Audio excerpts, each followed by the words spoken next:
Hello everyone, let me introduce myself first before I dive into what I'll be cooking today. My name is Bambo and I'm from the southwestern Nigeria, a small town called Ijebu-Ode in Ogun State, Nigeria. First of all, let me say thank you to Kulia Culture for bringing this together for everyone just to share what I have from my culture. What I'll be making today is called the fish sauce with shrimp. So I have sweet chili, I have hot chili, I have bell pepper, I have tomatoes, that is the veggies that I'll be using. I have rice here, and I have some spice, which is, I have bay leaf, I have parsley, I have rosemary, and I have grounded onion here. So everything I'll be making right now, and let's dive into it, and let me show you how to give you a little bit of spice from the southwestern Nigeria. Let's go. Okay. I just want to make sure I blend everything together. First, I'm going to be starting from the bell pepper. Okay, so I see you're going to be putting also the seeds inside. Yes, so that seed is what gives it the spice. If I take out the seed, it's going to be less spicy. The seed is what is actually giving it the spice. If I use just the flesh, it's going to be sweety. So, but it's good to be sweety, but sometimes I want to bring out the spice in it, and it also gives it a little bit of some flavor. So I'm just going to be throwing, it doesn't matter how you cut it, just anyhow, because we are going to be blending everything together to mix everything together. Okay, so what's the traditional name of this meal? So in Nigeria, we call, like, when you're cooking, it depends on what you're going to be having in it. It doesn't matter the veggies. So because I'm going to be having shrimp and the fish, we call it obe eja atide, because ede is called shrimp and the fish is called eja. So that is why I said obe eja atide. So just fish shrimp sauce. And so obviously you can make this meal with other sorts of meat or even a vegetarian option, right? Yes, you can. Like whatever you want, you can add to it. You can always, like, it depends on what, if you want, you can use chicken, you can use beef, you can use pork, you can use whatever you want. Like, but now I'll just be using fish because of time constraint, because fish takes cooked less than meat. If I'm going to be using meat, I'll be spending more time. Okay. So this is very fast. So first, I'll be blending the hard peppers because it takes time to blend. And I don't want the tomatoes to be too blended. So. Oh, okay.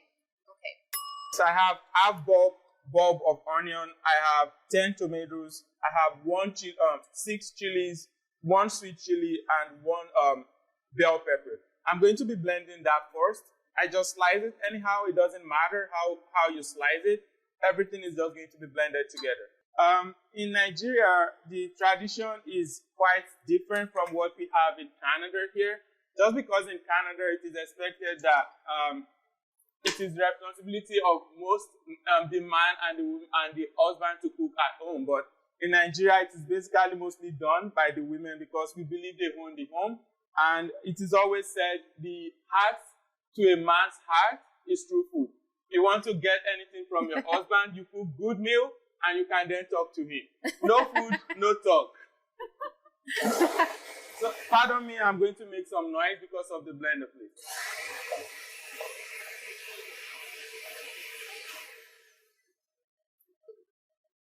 Okay, so it was obviously your mom that was in charge of the kitchen. My mom cooks a lot, so.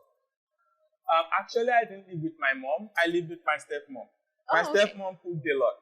Okay. So, and she taught me how to cook. Then when she was teaching me, I was thinking, oh, maybe she's just trying to maltreat me. But when I grew up and I started living alone, I knew food is a survival skill that you have to learn. Like, I cook most of my food, 99% of my meal, I eat them at home.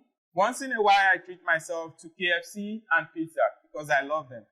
So I'll just be adding 1 bulb of garlic and a little bit of ginger just to bring out the kind of flavor in the meal. I'm just blending everything together.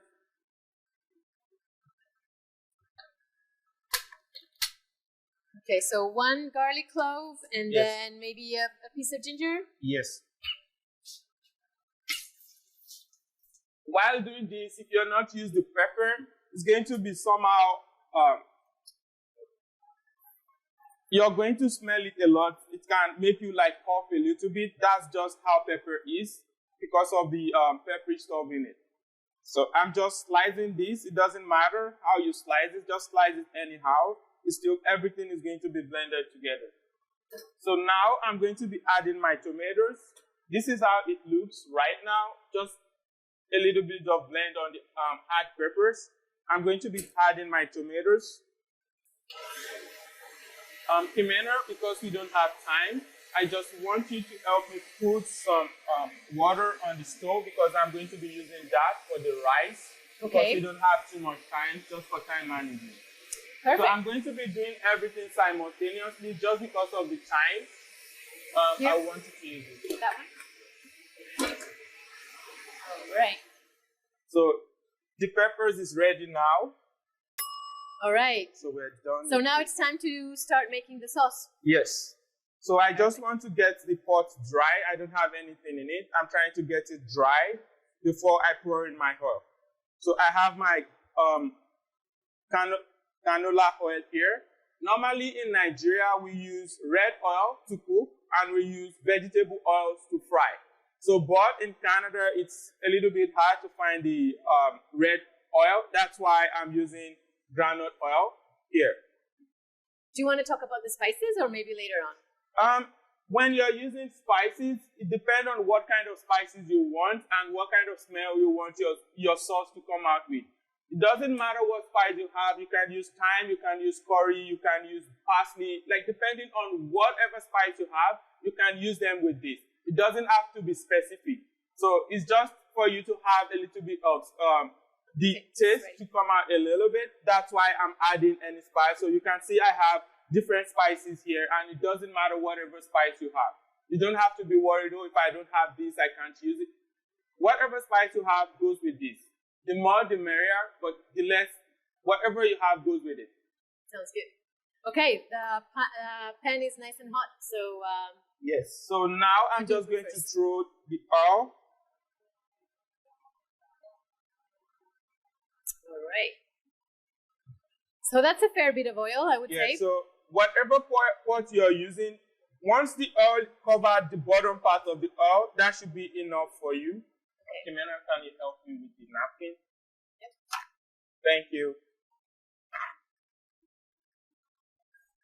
So when you're doing this at home, if this is your first time, you have to be careful because when the oil is hot, it's going to be somehow splashy. So be careful with it so you don't get the oil splashing on your face. I'm used to it.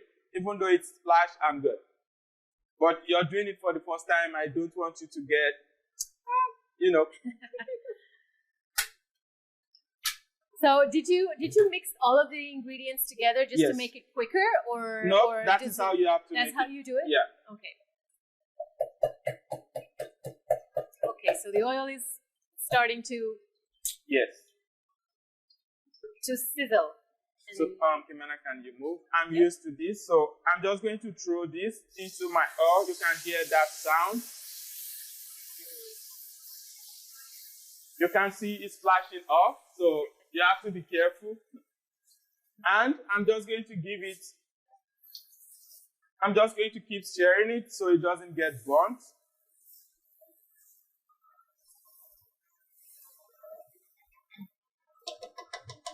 Do you like it?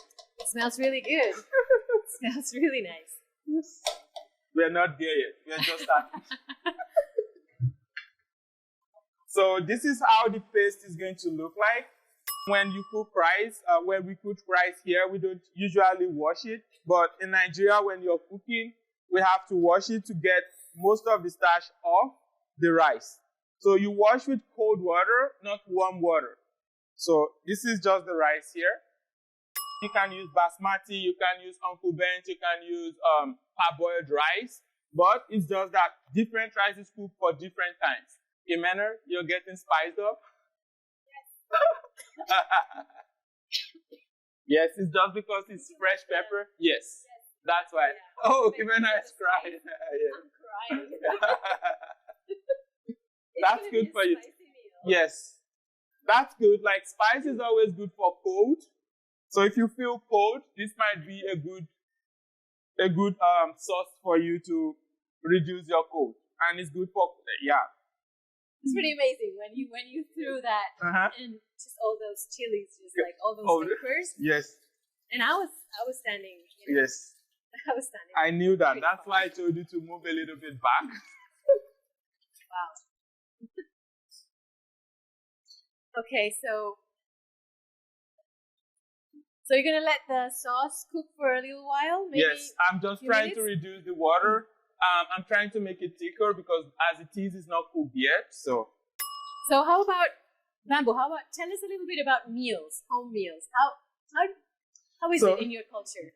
When I came to Canada, I was a little bit surprised. I see people like they say, I want to go for dinner, they go to restaurant. I want to go for breakfast, they go to for restaurant. I want to go for lunch, they go for restaurant. In Nigeria, restaurant is kind of leisure, right? It's just if you're trying to celebrate something or you just want to have different meals, that's when you want to treat someone. That's mostly when you go to restaurant.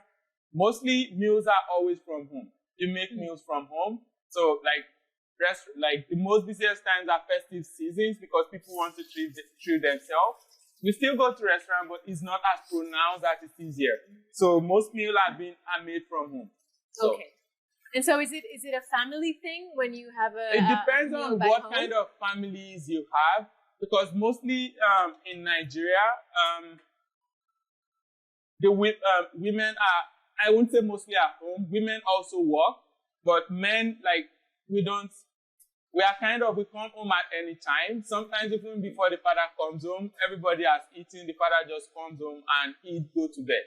So it's quite different from here. Okay. Yeah. Because I have noticed, the difference, big difference maybe for Colombia, yes. in my culture. Yes. Dinners are very family oriented. Yes. Right? And I notice here in Canada, maybe because of the busy schedules, yes. Maybe there's a few family meals, yes. but mostly people eat at different times, yes. and it's kind of difficult to organize a one meal. If you can see at home, my water is kind of clear now. So it's good for me to add it to my boiling water. So you kind of eyeball it with the rice, right? Yes. Sort of. Sort of.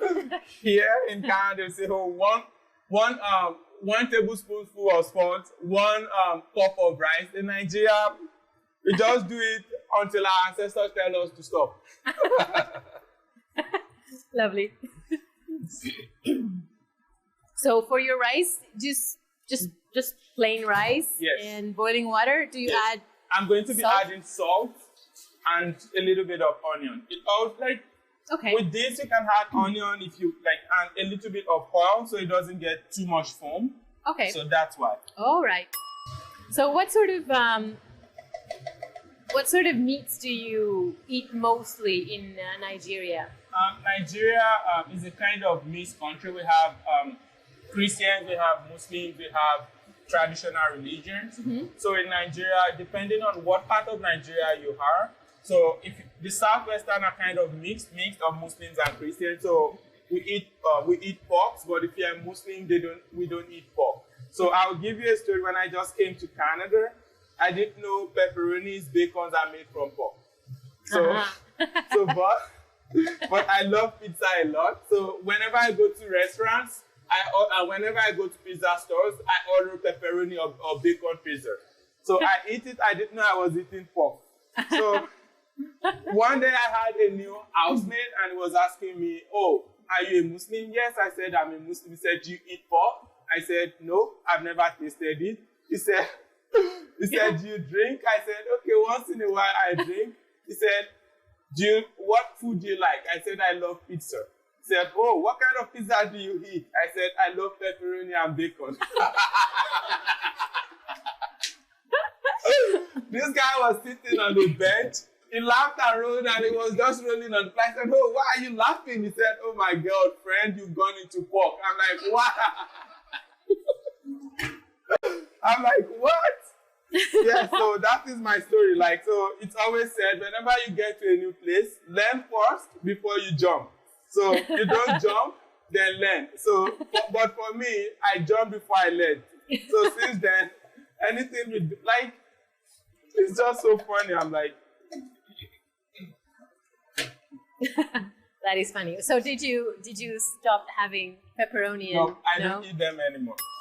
So this is my shrimp here.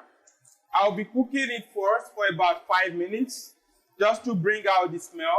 Yes, because the shrimp has water already, I won't be adding any water. The only thing I'll be adding is just a little bit of salt.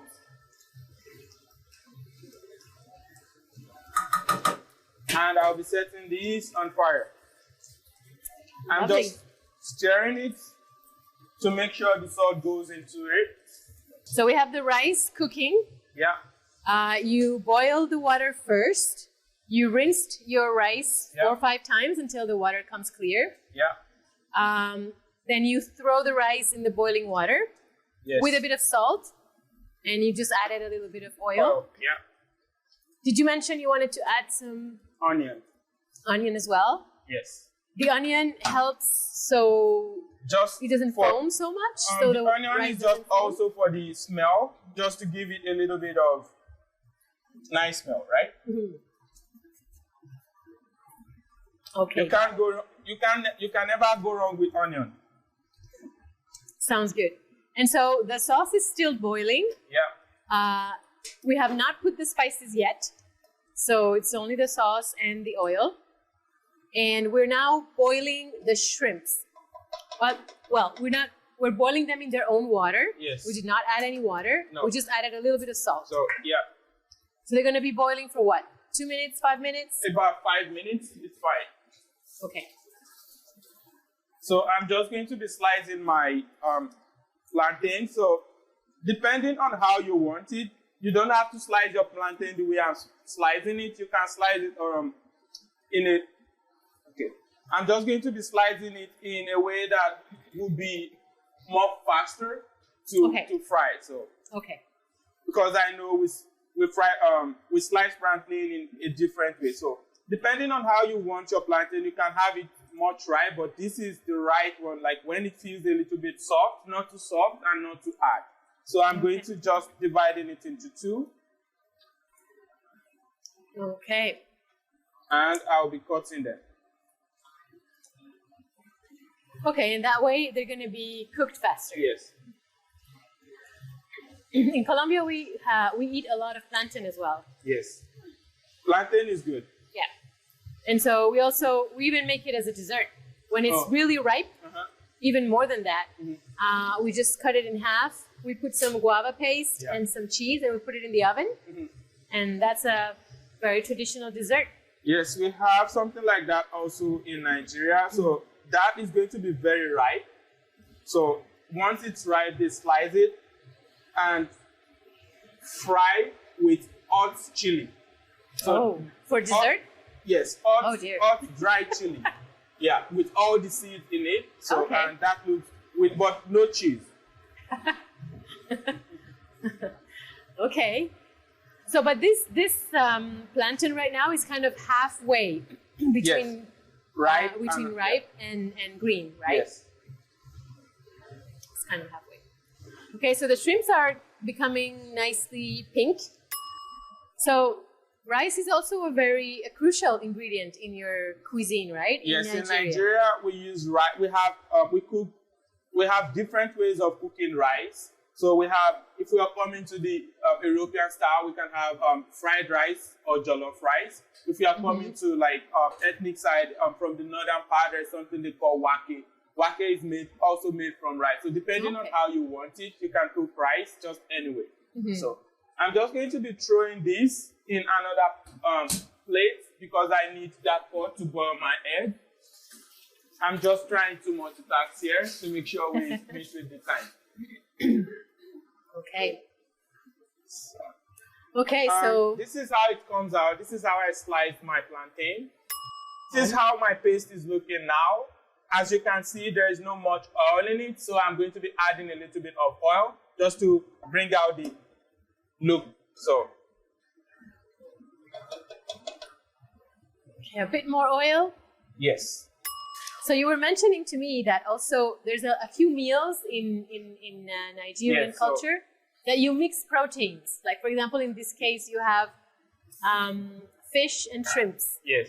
And maybe in another dish you will have meat, like beef and Yes. chicken. Yes. You would have both of them in the same Yes. meal. So I cook a lot. So when I take lunch to work, like my coworker always asks me, why, like, what are you eating? I tell them chicken, beef, and fish. They said, oh my God, how did you have that? I said, in Nigeria, we are we mix everything together, beef, chicken, and everything, and it all comes out nice. Like Canada, we want to have chicken separately, beef separately, but all those things, when you mix them together, it brings out a kind of taste that you can't resist. So yeah, it's interesting. In Colombia also, either we have beef or we have chicken. Really? We don't really have both. So that's interesting. Yeah. That's an interesting. So now I'm just going to be setting my oil on fire. When you're frying the plantain, make sure your light is on medium hot so you don't get it burnt. So I'm just going to be using the rest of my oil. All right. And now I'm just going to be throwing my shrimp into the sauce. And I'm going to be stirring everything together. I'm doing this just to make sure the taste and the scent of the shrimp comes out nice. Because if I add it 5 minutes, it doesn't actually bring out the taste and the smell of the shrimp. Okay. So that's kind of interesting because you've been boiling the shrimp for quite a bit already, and now they're going to be boiling longer. For example, for us in Colombia, when we cook shrimps, we usually just boil them very quickly. Like it would be a 5-minute, and then they're done. So you want to boil them longer so you get the smell. taste. Yeah. So with the eggs, when you're boiling it, make sure your water is cold before you put your eggs. Because if your water is hot already before you put your eggs, it's going to be hard to peel, and sometimes the egg gets broken. So that doesn't give it the right shape that you want for the egg. So I'm just going to cover my eggs with the lid. So what's happening with the fish? Do you season the fish in advance? Yes, I season the fish with salt. So the salt goes into the fish. Okay, but that's it. So you just seasoned it with a bit of salt, and that was it. So you have the sauce that is boiling with the shrimp for say what, 10 minutes, and then you add the fish. I'm just waiting for the oil to show a little bit on this sauce before I add the fish, because I want to make sure the sauce is thick and not watery. So I want to get the water in the sauce dry more. So that's why I'm just leaving it and waiting on it. Okay. So basically you just let it cook until the paste is a little bit thicker. Yes. The sauce is a bit thicker. So, and you guys are going to notice I didn't add salt directly to the sauce yet. That's because I don't want the sauce to be too salty. Because I'm going to be having salt in my fish. Oh, okay. And I've already added salt to the shrimp. So if I'm adding salt separately to the salt and adding another, so that makes it a little bit too salty. So that's why I didn't add salt at all to my sauce. Oh, okay. So now I'm just going to add salt to my fish. What sort of fish is it? This is mackerel, and it doesn't matter whatever fish. You can use tilapia. Actually, I was going to be using bass fish, but I can't find it in the store. So that's why I use the substitute of mackerel. You can use Titus, mackerel, tilapia, whatever fish you like. You can use it for this sauce. It doesn't have to be a specific fish or anything. So I'm just throwing this in here so I can give it a better shape. So the salt goes into the fish. So this is always better to add it like in the beginning, even before you start your preparation. So the salt goes like deep into the fish, but it won't have enough time for the salt to go in. So, but I just want you guys to know what I added. That's why I'm adding it right now. Okay. So now you can see the traces of the oil on my sauce. So this is the right time to add your fish. So. Okay. That looks yummy. So this is the time I'll be adding my spice.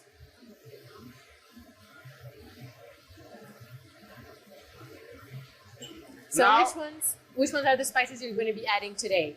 So now this is parsley. So you can add just like 1 teaspoon. I'm going to be adding rosemary.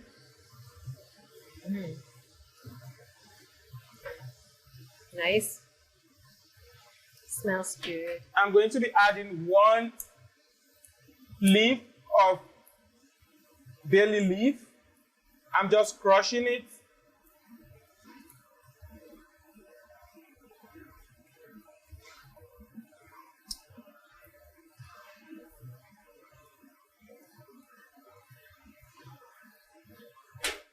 And this is dried onion. So just like I've said, depending on what kind of spice you want to add, it all boils down to your preference. Can you help me stir the plantain? Yes. This is how everything looks now. I'll just be covering it with the lid so the steam cooks up the fish. Perfect. And so after covering it, are you turning it down a little bit or just keeping it at the same temperature? You can keep it at the same temperature. Just make sure I don't want to get it burnt. That's why I'm trying to monitor it a lot because I'm using an industrial stove. Okay. Yeah. So Bambo, tell us about, memories of food in Nigeria. Are there any tastes, any smells, In Nigeria, in Canada, the taste of curry is different from what we have in Nigeria, and the taste of thyme the smell of thyme is different from what we have here. So both has a different taste. I guess it depends on where the curry or the thyme is being made. Also in Nigeria, when we were young, we are also like a monitoring spirit when our parents are cooking. We monitor them when they are in the kitchen, and when they mistakenly get out of the kitchen to get something, we sneak into the kitchen and sneak and steal some meat, add it in our mouth, and get out. When your moms come back and ask you what happened to the meat? I don't know. So now I'm going to be adding this.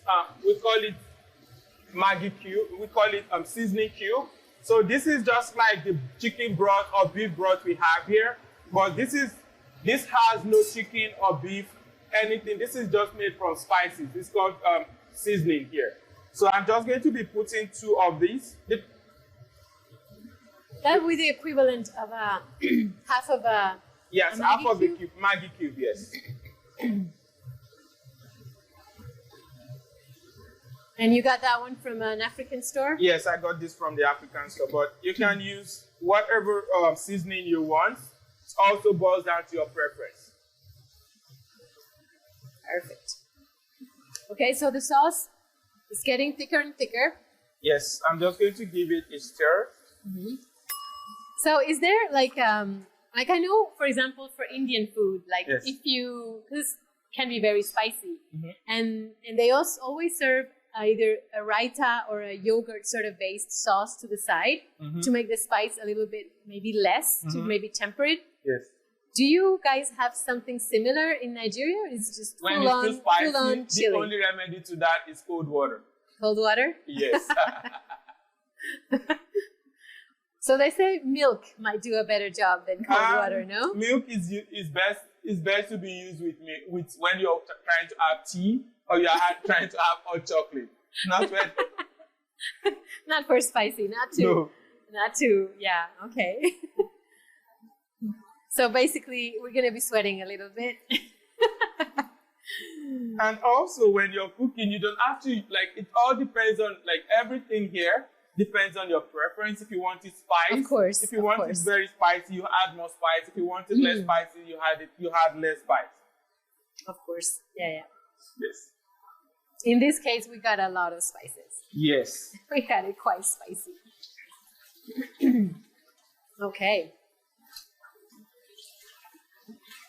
So the second batch is almost ready. Yes. They're turning nice and and golden. Can you switch off the lights for the sauce? It's fine now. Yep, it's ready now. Yes. Okay. Oh. Done.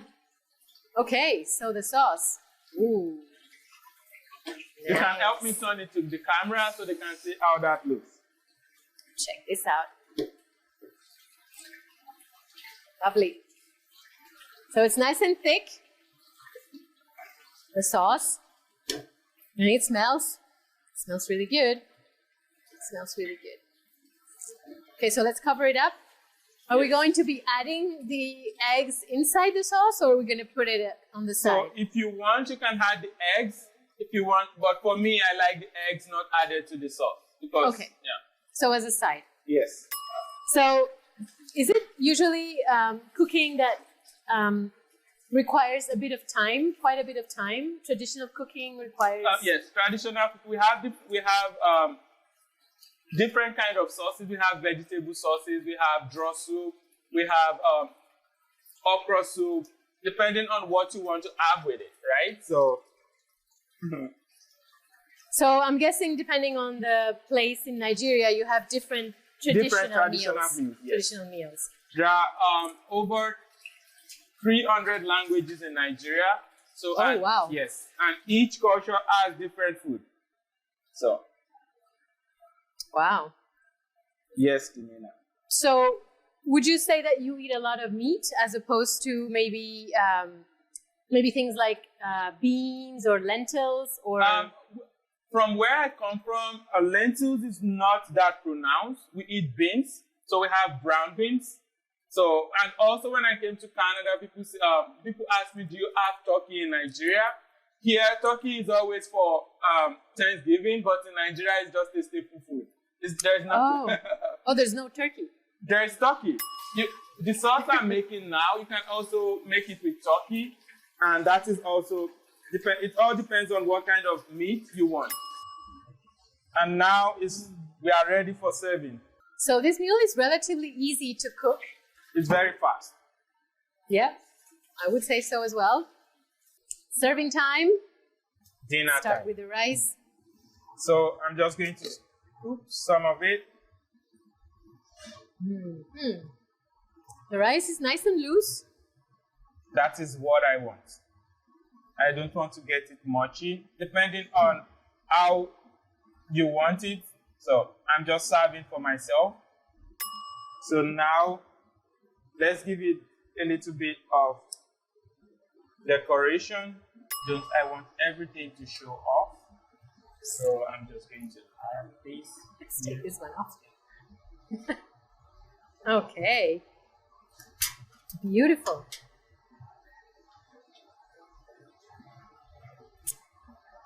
That's a beautiful plate. Wow. Master Chef.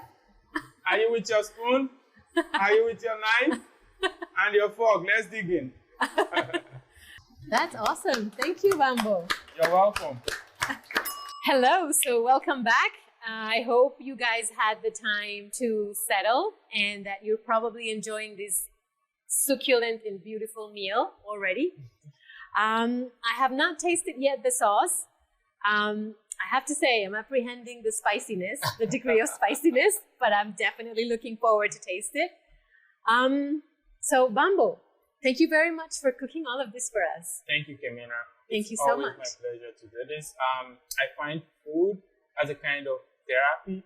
So when I'm cooking, I don't think about anything. And when I'm eating, I appreciate that I have the opportunity to make what I'm actually eating. So I'm always happy when I'm doing this. I can do it like 1,000 times in a day if I have to. I enjoy it. It's healthy also, to cook your own food. Definitely. And I think that's why I look this way. I don't, maybe I've been in Canada for 9 years now, and I can say maybe I took Tylenol once. I don't fall sick, and that's just it. And it all boils down to what I eat and how I eat. So let's talk about your outfit that you're wearing today. Tell us about it.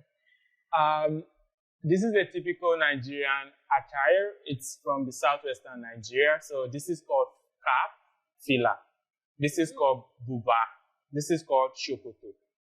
So in Nigeria, and I think everywhere, the way you're dressed is always the way how you're going to be addressed, right? So that is kind of the language. So, and also before everything became westernized, the way you wear your cap depict your age group. So if you're wearing it, if you're wearing it the way I'm wearing it, that means you're still you're youth. So if you're wearing it at the front, you're still like a teenager. If you're wearing it to the back, that means you're like older. So cap, when you use cap, it depicts a sign of responsibility, which we call omoluabi in my language. So it's a kind of respect, and it just boils down to our culture. And when I had done this, I always appreciate, when I wear it here, I always appreciate that I'm representing my culture in Canada, which I'm not ashamed of, and I always appreciate it. Yes. So do you wear your traditional outfit sometimes when you go out? Mostly in summer, because this is not good for winter. I don't want to get frozen. So yeah, it's good. I have a lot of them, and I wear them whenever the time comes and whenever I feel like wearing them. So you're very proud of your culture. Oh my God. And you want to show it and, showcase it. It is always said, wherever you are, you should always be the custodian of your family and your culture. And you as human being, you represent every part of your life. Because just like here in Canada, we call ourselves by our first name, but mostly from my own culture, we sometimes mostly call ourselves by our last name. And what that depicts is the family you're coming from, because once you call your last name, you don't want your last name to be called in something that is irresponsible. Because for me, I believe my grandparents, my great-grandparents, they built that name, and I don't want to be the one that is going to throw that name into the mud. I believe I'm carrying the responsibility of my families and of my culture, because I believe wherever I go, my action is a representation of where I'm from and how I'm being brought up. So, and I'm always proud of that. I'm never ashamed of that. I'm proud to be a Nigerian. I'm proud to be a Yoruba man, and I'm proud for my family, and I'm proud for who I am. I'm not ashamed to say that anywhere, and it's a great honor to be who I am, and I must always represent that, and I must also show that to people around me, that this is who I am, and let my light shine. That's so important, to be, proud of your roots, of your culture. Yeah. So you immigrated to Canada 8 years ago? I immigrated to Canada in March 2013. So I had my first degree in accounting. So before I finished my university, so I had my own personal clothing store. So my plan was to just go big, that is have a bigger store. So, but when I spoke with my dad, he advised me that I have a better future out of Nigeria. So I never thought I'll be moving to Canada, but then when he told me that, I had a friend in Ontario at Conestoga College. So I just contacted him, and he gave me the name of the school. I applied and I got admitted. That is how my journey all began. So I came here and I found out Canada is a great country. If you have your plan, you can always get there. You just have to be patient. Then I lived 1.5 years in Ontario. No, 2 years in Ontario, because I did 2 programs. I did global business management and I did project management.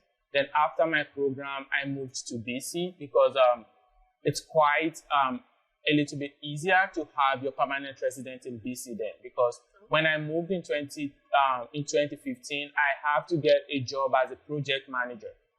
which I don't have that experience. So, but the first job I got here in BC was with A&W as a cook. So that was in Kidmat up north. So I got there as a cook. They transferred me to Smithers as an assistant manager. Then they transferred me to Victoria as an assistant manager. And then I was managing the store in Corwood as a branch manager. So then I got my permanent residence in 2017. Then I worked with them for 1 more year, just to appreciate them that I got what I wanted from them. Then I left. I worked with the Brick for 1 year as a sales consultant before I started with RBC as a client advisor, became a banking advisor. Now I'm a financial advisor. Wow. So, yeah. What a trajectory. Yeah, it's always a journey. I believe wherever you're going to get in life, there's always a sacrifice you have to make. And I don't mind making that sacrifice, because that is what gives me the pride in what I have. And that is what also, like, I feel my families are always proud of me. My friends are proud of me. And I believe everyone that I've came across in my journey in Canada is proud of me. Mm-hmm. So which makes me proud, and I appreciate my journey so far. I'm not where I am, but I'm grateful for where I am. Okay. Yeah. So how do you live your traditions and your culture here in Canada? How do you translate that? So in life, I would always say, wherever you are, don't leave your culture, because that is who you really are. So wherever you are, find the best that you can learn from that, add it to your culture. It makes you kind of refined. If you're saying you're going to leave your culture behind and blend into everything that you have, I believe there is going to be a part of you that is missing, that you have always left behind. Definitely. If you ignore your culture, how do you want to let other people know about it? Do you understand what I mean? So if you say you're here, you just want to leave everything that you've learned behind, but that is actually who you are. There are bad and good in every aspect that you find yourself. Leave the bad ones, take the good ones that you can learn, add it to yourself, and make yourself refined. That makes you a better person than trying to be who you are not. Definitely. Do you understand? Like, that is just my own perception, and that has been working for me. I'm not saying it's going to work for someone else, but that is going to work for me, because that is actually who you are. Yes. Yeah, immigration is a two-way, Definitely. And it's definitely cherry picking the best of both ways, and doing a nice little mix. Definitely. So that is what is going to make you a real man. Like, blend what you can blend into yourself, and bring, like, it's just like when you're trying to get the most expensive treasure now, I think, is diamond. So when diamond is being brought out, what if we have just left it as a diamond, like as it is as a raw material? So before diamond became diamond, it got refined. So you have to refine yourself, and refining yourself means you blend your own culture and the other culture that you are able to learn. That gives you an edge above those who know about only one culture. For example, I can speak English, I can speak Yoruba. What if I said, okay, because I'm in Canada, and that gives me an edge, because for someone that can speak English and French, you have an upper edge than someone that can just speak only one language. So just blend everything and get the best out of yourself. So I appreciate my culture, and I won't try to force it on anyone. That is who I am. You can't take that away from me. So what you've learned from when you're young is just going to be, how should I explain this? For example, I'm trying to leave what I've known and learn something else. That means I'm trying to just not trying to be myself.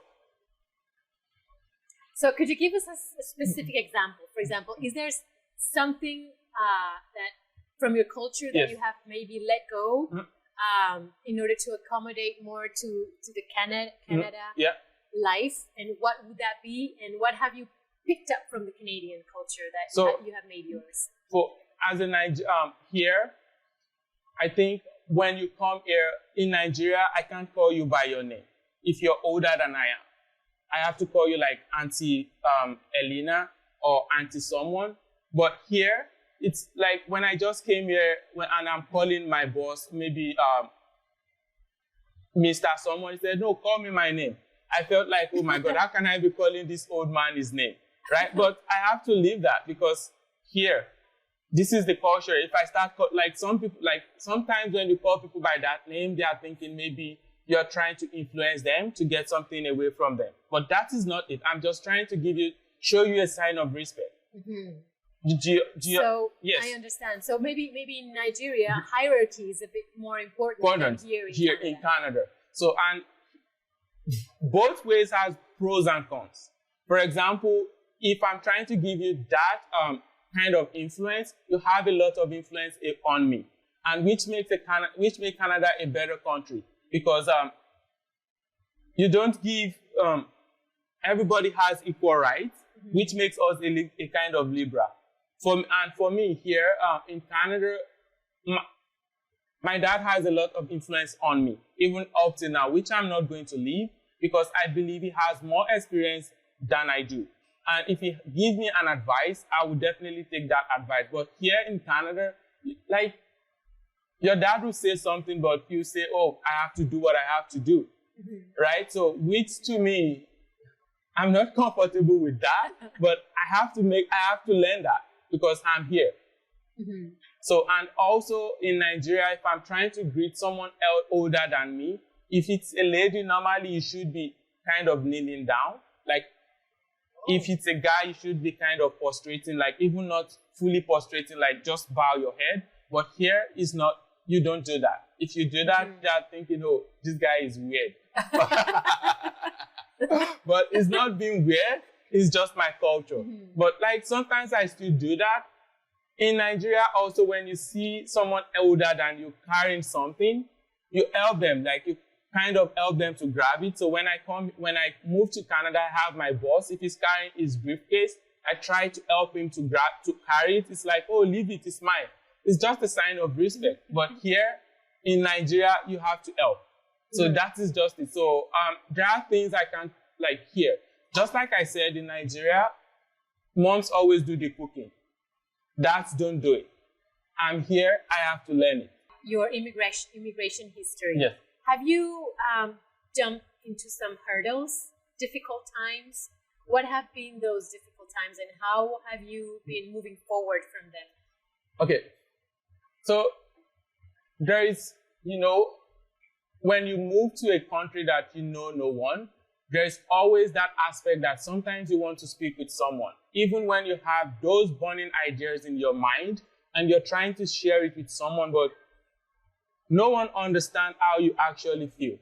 Do you understand? So those aspects of it is, yes, those aspects of connection. So here, when I moved there, is kind of hard for me to make kind of friends because when you're speaking with someone, like, okay, for example, when I was trying to make friends, I message people, they don't reply, right? So when you see them, oh, I'm busy. So I'm like, oh my God, I'm trying to like get connected to you, right? But in Nigeria, you can't see someone messages and ignore it and say, oh, I'm busy. Mm-hmm. Like those kind of aspects. So for me, I just believe it's hard to make that connection, but as time goes on, it takes time, but as time goes on, I made it. So the society is kind of different. So when my first experience was when I was in Ontario, the house that I was living at, we were like 5 in that house. So the first person I met, so we chatted at home, we did everything. And we got on campus, I saw her, I'm like, oh, hello, how are you? She was just looking at me and I'm like, what's going on? Right? So it's always, but later I learned, okay, it's okay. Do you understand? So I just have to blend into that.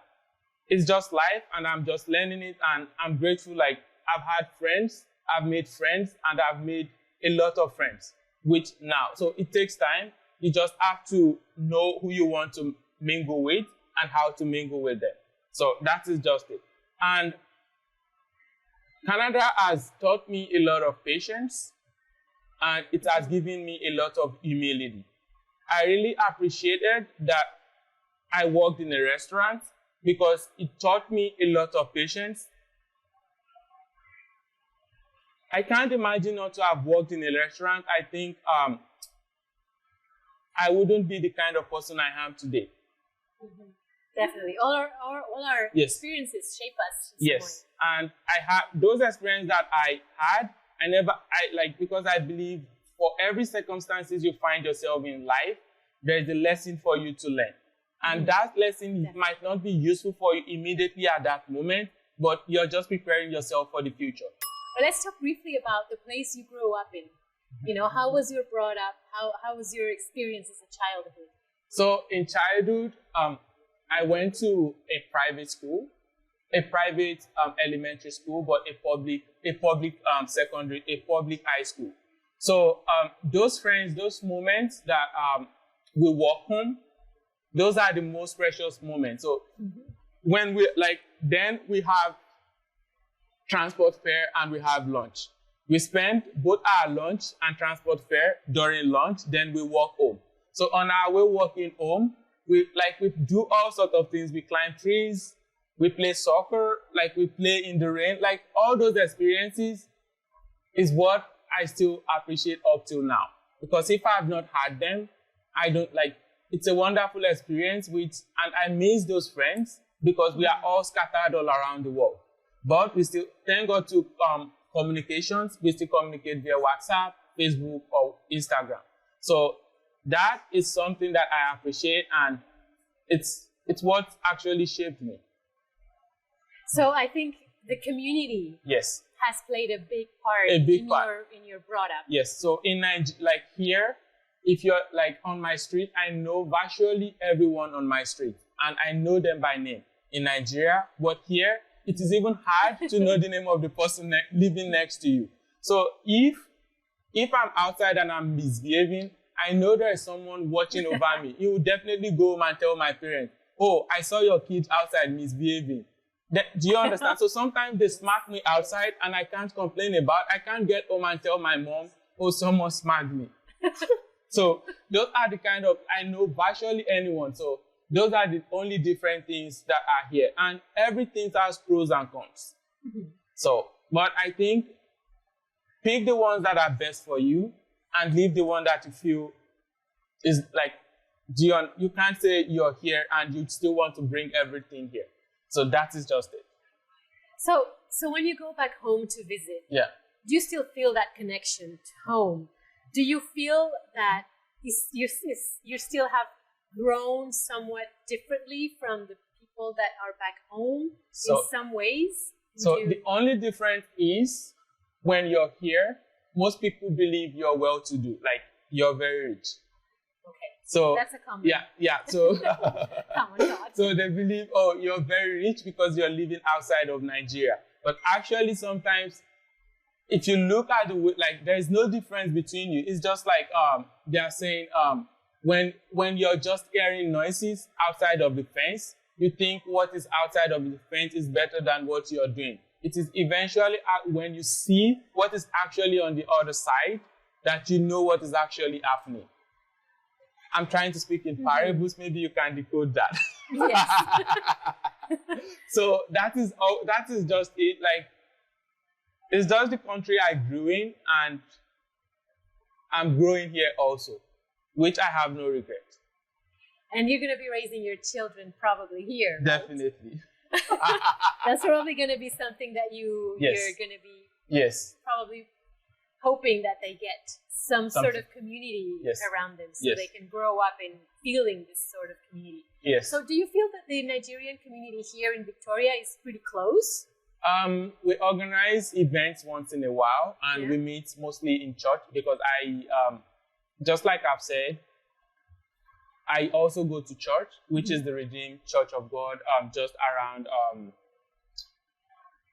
I forgot the name of the street here, not far away from Salvation Army. So you mentioned that you're Muslim? Yes, I was brought up. So in Nigeria, even though you are a Muslim, you still, in my family, my dad is a Muslim. My mom is a Christian. My stepmom are Christians. So I'm both of the world. Okay, so you're actually practicing both? Yes.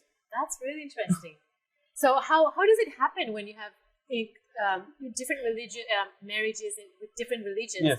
Do some people have to convert to the other one? You don't, it depends on who you are getting married and how you want to make your family. If you want, your wife can be a Christian.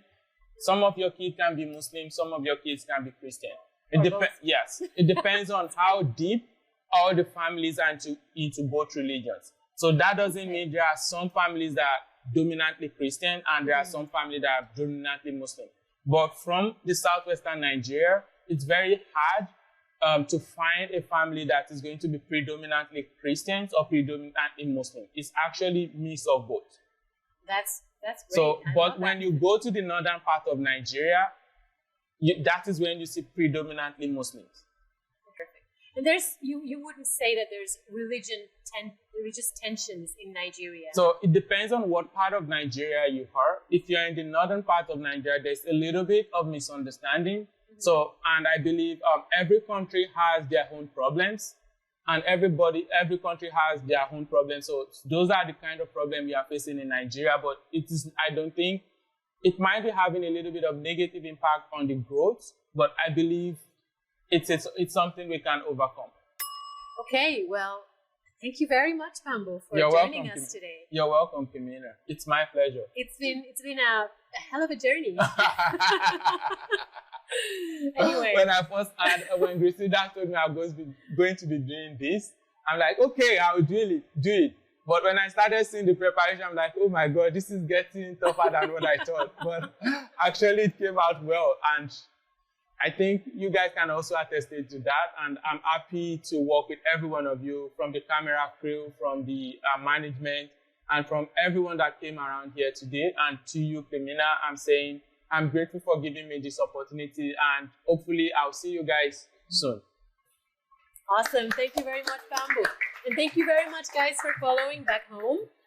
Again, I just want to thank you all for your participation. I want to also thank the Kulea Culture team, the board of directors, and all the volunteers that, work with this amazing, inspiring team. Van City for the funding. Thank you very much. The community kitchen here at the Victoria Public Market. And of course, Shaw Spotlight. Thank you for being here, for filming us, and for bringing this inspiring show to your homes.